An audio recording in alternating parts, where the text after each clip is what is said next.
Nice. Let me do something with the trail. Slowly, turn slowly around, slowly. Again. Yo, what's up my brother, what's up my sister? This is your boy Oscar Ntege again with yet another amazing video. This is a continuation of the series of videos I'm doing about wedding poses. Now this particular series is about bridal poses. I'm going to share with you my framework or my system I use to pose brides at weddings. If you missed the part 1 of this series, the first episode was about us doing couple poses. I go through a series of various poses that you don't want to miss on your next wedding shoot.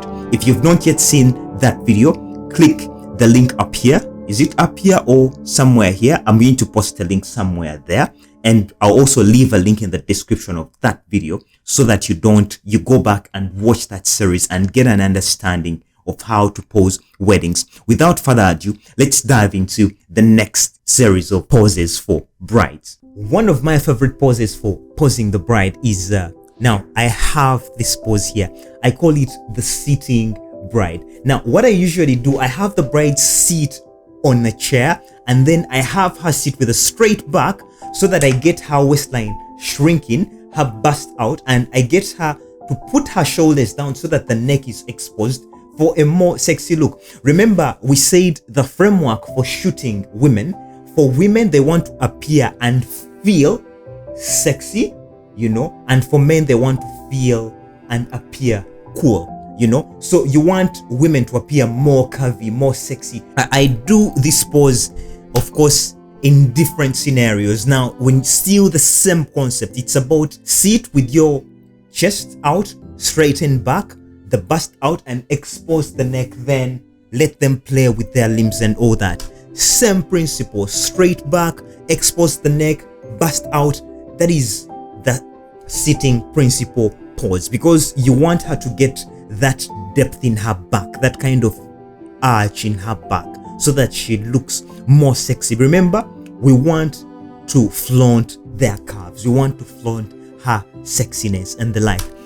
Still the same pose. She's still seated as its staircase, but again, same principle. This is a slim bride, but if the bride you're shooting is a plus size bride, sitting with their back straight is a must, because once they sit with their back straight, of course parts of their neck would be exposed more.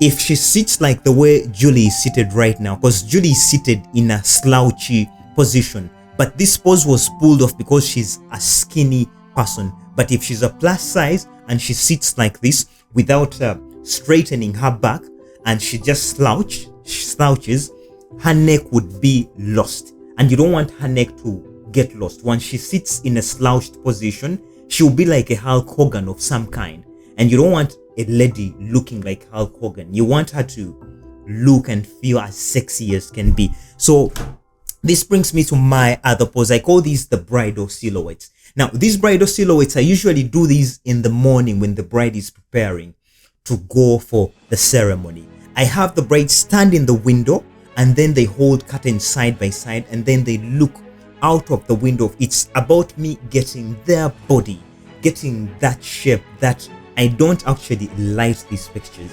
I usually shoot these particular images on the available light. The only trick is to have a light coming from the back.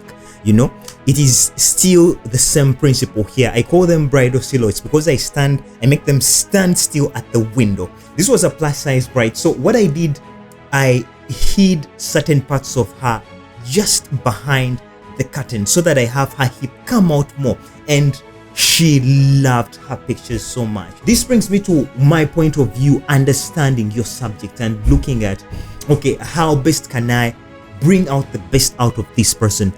So still, when you look at her, she's thick, her body comes out nice.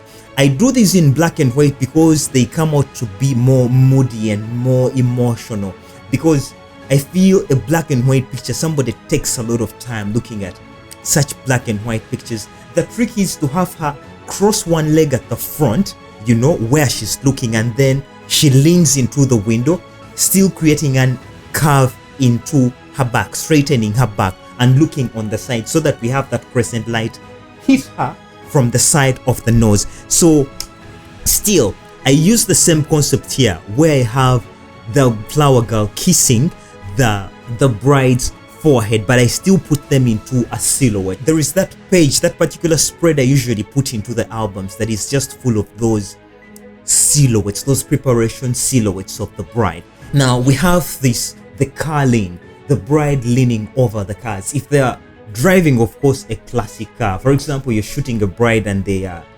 maybe drove a Rolls Royce, or they drove one of those, a Bentley, those classicers. Definitely, why not do a nice picture of them leaning over the car? Now this particular pose here, I just have the bride leaning over. You have to be careful with these poses.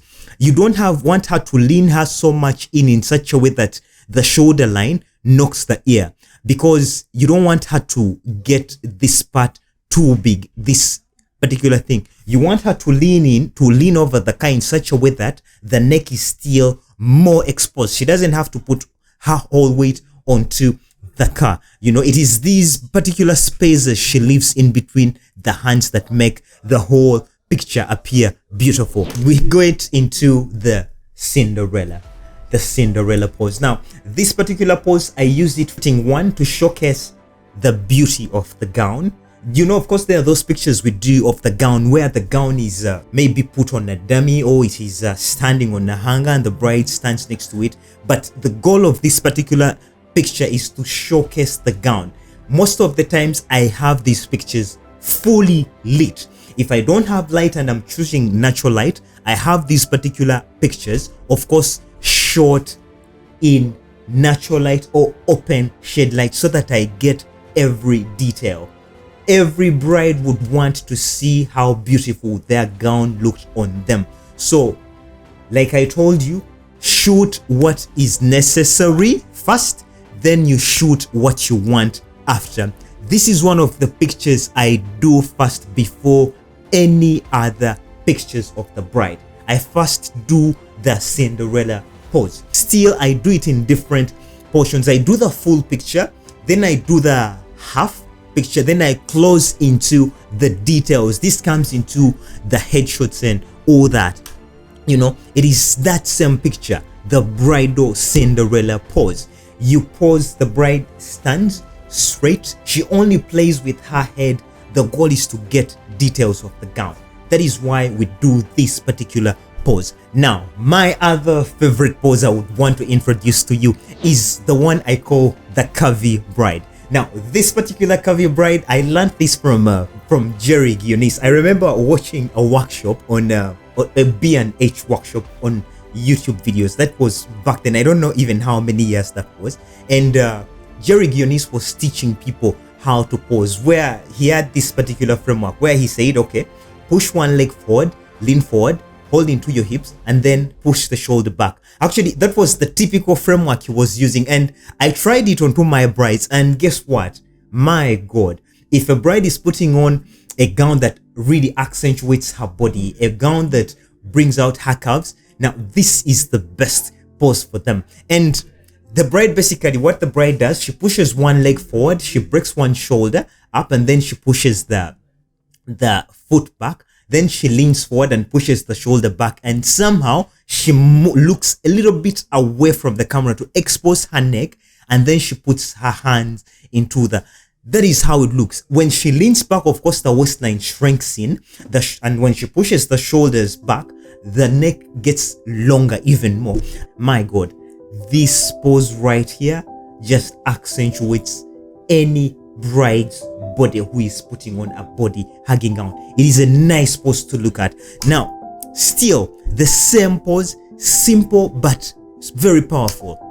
I still use the same principle here. This brings me to my other pose. Now, this particular pose right here, I call it the trail show off. The goal of this pose here in particular is to show off the bridal trail. It can be done in different scenarios. Sometimes you can have the bride actually look back, you know. Now I have this one, I just have her look in the side, and then the trail is straightened, and then she looks back towards the trail. You want the face to look back towards the trail. It's still the same pose here. I call it the bridal trail show off, because a lot of time is taken stitching this lace and the back, the designs here, the design patterns, you know. So I really love to shoot these particular things, because I know such details mean a lot to brides. Most brides, unlike men, we men don't usually care so much about details, but brides are very, very particular when they're choosing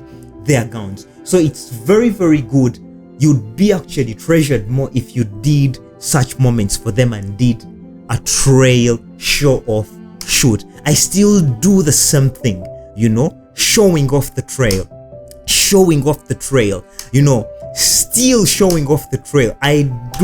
It is this thing that I show off all the time. Now, those are the basic poses I do for the bride. That's that for today about bridal poses. I hope to see you in the next video. In the next video, I'm going to be addressing how to pose the groom. I hope you loved this one.